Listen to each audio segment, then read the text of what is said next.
ভিডিওটা মন দিয়ে দেখুন, জীবন বদলে যাবে, অনেক কিছুই শিখবেন। একটি গ্রামে ফাঁকা এক মাঠের মধ্যে একজন ব্যক্তি আগুন জ্বালিয়ে রেখেছে। কিছুক্ষণ পর তিনি ছাগলের একটি পাল নিয়ে সেই মাঠে প্রবেশ করলেন।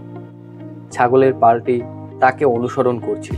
প্রথমে কয়েকটি ছাগল তার মালিককে অনুসরণ করছিল, তাদের দেখে পিছের ছাগলগুলো তাদের অনুসরণ করছিল। এভাবে একে অপরকে অনুসরণ করতে করতে পুরো ছাগলের পালটি মালিকের পেছন পেছন চলতে লাগলো।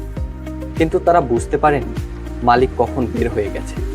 ছাগলগুলো শুধু একে অপরকে অনুসরণ করতে করতে আগুনের চারপাশে ঘুরতে লাগলো। কেউ কিছু বুঝতে পারছে না, কেবল অন্ধের মতো অনুসরণ করছে। আসলে তারা কিন্তু আগুন থেকে বের হতে চাচ্ছে। আগুন তাদের আসল বিপদ নয়, বিপদ হচ্ছে অন্ধভাবে অনুসরণ করা। আপনি যদি ভাবেন এটা কেবল ছাগল, মালিক আর আগুনের গল্প, তবে আপনি ভুল ভাবছেন। আসলে এটা আমাদেরই গল্প। আমরা বাস্তব জীবনে ঠিক এভাবেই চলি, না বুঝে না ভেবে শুধু অন্যদের অনুসরণ করি। তাই ভিডিওটা আবার দেখুন, আর ছাগলের জায়গায় নিজেকে বসিয়ে চিন্তা করুন, আপনি করছেন কি, কোথায় যাচ্ছেন, কি বুঝলেন, নিচে কমেন্ট করে জানান।